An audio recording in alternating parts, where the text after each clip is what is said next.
సంవత్సరాల తరబడి ఎన్ని మందులు వాడినా మీ మోకాల నొప్పులు తగ్గట్లేదా? ప్రాణ పెయిన్ క్లినిక్ లో అత్యాధునిక చికిత్స. ఏమేం సెక్షన్స్ కింద తీసుకున్నారు? 420, 493, 506 కింద కట్టడానికి 2 days పాటు పోలీస్ స్టేషన్ చుట్టూ కొన్ని గంటల పాటు ఆధారాల మీద సబ్మిట్ చేయడం, వాళ్ళు వెరిఫై చేసుకోవడం, వాళ్ళు ఇన్వెస్టిగేట్ చేసుకోవడం, అంత తేలిగ్గా వాళ్ళు ఎఫ్ఐఆర్ కట్టే సాహసం చెయ్యరు. నిజంగానే ఇదేమన్నా కేస్ ఆఫ్ ఎక్స్టార్షనా, కేస్ ఆఫ్ బ్లాక్ మెయిలా, రియాలిటీ ఉందా అనే ఫ్యాక్ట్ చెక్, ప్రిలిమినరీ ఎవిడెన్సెస్ అన్ని కూడా వాళ్ళు వెరిఫై చేసుకున్న తర్వాతే అక్కడ ఉన్నటువంటి స్టేషన్ హౌస్ ఆఫీసర్ కానీ సీనియర్ అఫీషియల్స్ కానీ నిర్ధారణకు వచ్చారు. లేదు, ఈ అమ్మాయి విషయంలో అన్యాయం జరిగినట్టు కనపడుతుంది, కేసు కట్టారు. ఈ అమ్మాయి వెళ్తామే నా బోట్ లాయర్ని ముందే పట్టుకుని వెళ్ళి పోనీ నిజంగా దొంగ 376 కట్టచ్చుకి పొద్దున కడుతున్నారుగా, కట్టిందా? ఎక్కడైనా రాజు తరుణ్ మీద 420 కట్టిందని అడిగిందా? పోనీ నా భర్తలు అన్యాయం చేస్తున్నాడు 498 కట్టిన డీవీసీకి వెళ్తాను అడిగిందా? మాలవి మల్హోత్రా ఇలాక ఇబ్బంది పెడుతుందండి. గతంలో అక్టోబర్లో వార్నింగ్ ఇచ్చిన కాల్ రికార్డింగ్స్ అండి. వాళ్ళ తమ్ముడు మయాంక్ మల్హోత్రా మా అమ్మని నన్ను కలిపి పడుకోమంటున్నాడండి రాజు దగ్గర. ఎంత అసభ్యకరమైన ఎత్తి ఓపెన్ చేయక ఎక్కడ దాకా వచ్చిన డిస్కషన్ ఓపెన్ చేయడు, చరిత్ర చూపించేసి ఇలా మాట్లాడుతున్నాడండి. దయచేసి వాళ్ళిద్దరి మీద చర్యలు తీసుకోండి. నేను అసలు వీళ్ళిద్దరు ఎవరమ్మా, వీళ్ళిద్దరు ఎవరు చెప్పాలిగా. నా భర్తకి ఆత్మీయ స్నేహితురాలండి. బ్లాక్ చేశాను, అన్బ్లాక్ చేసి చూపించాను. ఆత్మీయ స్నేహితురాలు ఒక తమ్ముడండి. నన్ను ఈ రకంగా రోడ్డు మీద అలా వ్యవస్థలను చేసి నుంచోబెడతారని ఛాలెంజ్లు చేస్తున్నారండి. మీరు ఇప్పుడైనా కాపాడతారా? మళ్ళీ జైలుకి, మళ్ళీ డ్రగ్ పేడలర్ కింద వెళ్ళే ఓపిక లేదండి అంటే తీగ పోలీసు వాళ్ళు లాగితే రాజ్ తరుణ్ అన్న డొంక మీడియా ముందు కదిలింది. తమరు ఒకసారి చదవండి, మీరే చూపించండి. పోనీ అవన్నీ మేము ఫ్యాబ్రికేట్ చేసి స్క్రీన్ షాట్స్ కూడా కాదు కదండి. అంత నీచాతి నీచమా? Your mother is sleeping with Raj అంట. మరి ఏంటండి, కెన్ ఎవడ పడితే ఏ పడితే మాటలు. Your mother is more interested in Raj. 50 ఏళ్ళ వయసు ఉన్న వాళ్ళ అమ్మగారు ఓ వృద్ధురాలు పాపం రాజ్ తరుణ్ మీద ఇంట్రెస్టా? ఏం మాట్లాడుతున్నారండి? పిల్ల స్వయంకృత అపరాధం కట్టి తల్లి కూతున్నట్టుకు నెక్కెక్కేడుతా, బాబు మేము బయటికి రాలేం, పెద్దవాళ్ళు నాన్న, కొంచెం మంచి కుటుంబం నుంచి వచ్చాం, అన్నగారులా నువ్వే ఉండు అంటే నాకు మెసేజ్లు ఆఫర్లా. తినేది అన్నమా సిద్ధం అండి, ఏం చేసుకోవాలో డబ్బులు ఎట్టుకెళ్ళి నా ఇంట్లో పిల్లకైనా అంటాలి కదా. అంతే కదా, కరెక్ట్ చెప్పాను. ఇక్కడ నేను అతనికి ఒక అమ్మాయికి చేస్తున్నారు అండ్ చేసి నన్ను థ్రెటన్ ఛాలెంజ్ చేస్తున్నారంటే ఏం చేసుకుంటావో చేసుకో అన్నాడు. మాకు ఇక్కడ తినడానికి తిండి పెట్టట్లేదు, డబ్బులన్నీ మీరు తీసుకుంటున్నారంటే why are you feeling so jealous?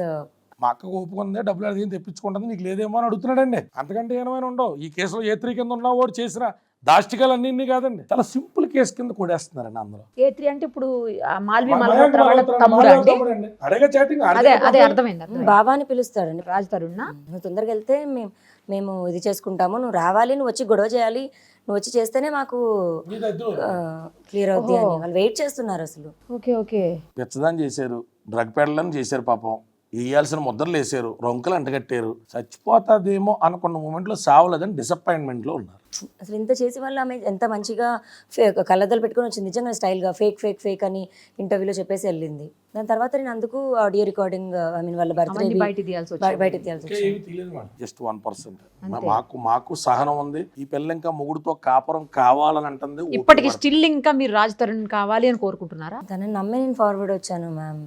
ఇప్పుడు ఏది అంటే నాకు తెలియదు, అంటే మా పేరెంట్స్ నేను ఇప్పుడు తల మొత్తం దించుకోవాల్సిన పరిస్థితి వచ్చింది. సో ఇప్పుడు ఇంకా మీరు తను అంటే తను వస్తాడు, తను మీతో మామూలుగా ఉంటాడు, కలిసి ఉందాము అని అనుకుంటున్నారా మీరు? ఈ అమ్మాయి కనుక లేకపోయినా రాజ్ తరుణ్ అయితే అసలు వెళ్ళేవాడు కాదేమో మ్యామ్.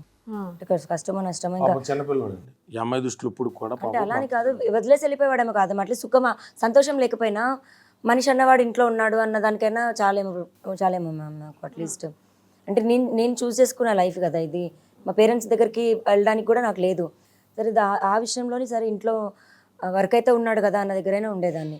ఇప్పుడు ఆ పేరు కూడా లేదు కదా. అది మీకు ఇంకా నమ్మకం ఉందా అని అడుగుతున్నాను. అతను వస్తాడు, మీతో కలిసి ఉంటాడు, మీ ఇద్దరు మళ్ళీ మామూలుగా నార్మల్గా ఉంటారు, నమ్మకం ఉందా? 10 ఏళ్ళ జీవితం ఇలా మాట్లాడుతుంటే పిచ్చని ముద్ర వేస్తున్నాడు మేడం. ఆ పిల్ల మాట్లాడుతున్న వరకు డౌట్ వస్తుంది కదండి. ఎంత జీవితం నాశనం చేసిందంటే ఇప్పుడు ఆ పిల్ల 33 ఏళ్ళు వయసు వచ్చినాయి కదా సార్, నేను ఇప్పుడు ఎవరి దగ్గరికి వెళ్ళను, నాకున్న అండేంటి? ఇప్పుడు దానికి అంత పంపించిన ప్రపోజల్ ఏంటండి?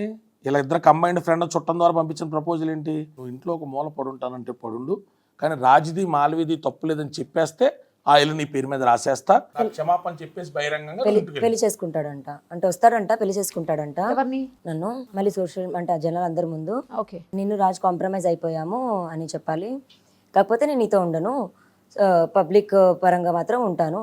అదేంటి? ఇంట్లో వెళ్ళాలో వంటింట్లో పిరియాలండి, అయితే వంటిల్లు ముంబైలో ఉంది, అది వాస్తవం ఉండదు. నేను చాలా రిక్వెస్ట్ చేశాను మాల్విక్ కూడా, ఏదన్నా అవ్వనివ్వు, నాకు ఇది చెయ్యొద్దు, 10 సంవత్సరాల నుంచి ఉన్నాను నేను, అని అంటే ఆమె ఇప్పుడు మేము కనెక్ట్ అయ్యాం, ఎమోషనల్గా కనెక్ట్ అయ్యాం కదా, ఏం చేయమంటావు అంటుంది. మరి మేమేంటి? అడిగారా మీరు ఆల్రెడీ? అవన్నీ అడిగిపోయిన తర్వాతే వార్నింగ్స్ వరకు వచ్చాయి. కాకపోతే బయట ప్రపంచానికి అదిగో అలా చూపిస్తుంది, నథింగ్, ఏం లేదు అని. ఎమోషనల్ గా కనెక్ట్ అయ్యాము అని అంటుందా? ఇప్పుడు ఎలా వదిలేసాను నేను అంటుంది. మరి 10 ఏళ్ళు కాపురం చేసి పెళ్లి చేసుకున్న మీరు ఎట్లా వదిలేయాలి? మరి ఆ ఒక్క దగ్గరే సరే పోనీ ఉన్నాడులే మనిషి అంటే మాకు తిండి కూడా కట్ చేపించేసింది కదా ఇప్పుడు ఆమె. మొత్తం ఆమె ఏం చెప్తే రాజతి చేయాలి.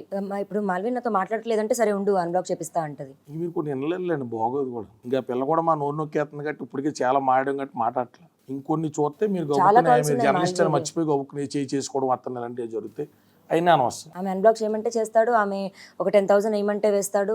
పోలేరా పాపం పెంచిదా కుక్కలకి ఆ పిల్లకి వేయని చెప్పి జోక్స్ కదా, వీ హావ్ ప్రూఫ్స్. హాస్పిటల్ కి అవి కూడా అదే ఆమె దయాదాక్షిణ్యాల మీద ఈమె బ్రతుకుతుంది. అయితే ఇప్పుడు మళ్ళీ ఆవిడ ఎదురు కేసులు పెడతారు, పెద్ద పెద్ద అడ్వకేట్లు ఉంటారు. మీ చిన్న చిన్న పెద్ద పెద్ద అడ్వకేట్లు ఉంటారు, కేసులు పెద్ద చిన్న మెసేజ్లు పెడతారు కదండి, మాకు మెసేజ్లు పెడతారు. నేను రిక్వెస్ట్ చేయాలి, మాల్వి ప్లీజ్ ఒకసారి అతనితో మాట్లాడవా, మాట్లాడి కాల్ చేయమని చెప్పవా అని నేను ఆమెను అడిగితే వెయిట్ చెప్తానుండు అని మళ్ళీ అతను చెప్తే అతను ఒక అరగంట తర్వాతకి నన్ను అన్బ్లాక్ చేసి ఏంటి ఫోన్ చేయమన్నావంట అంటాడు.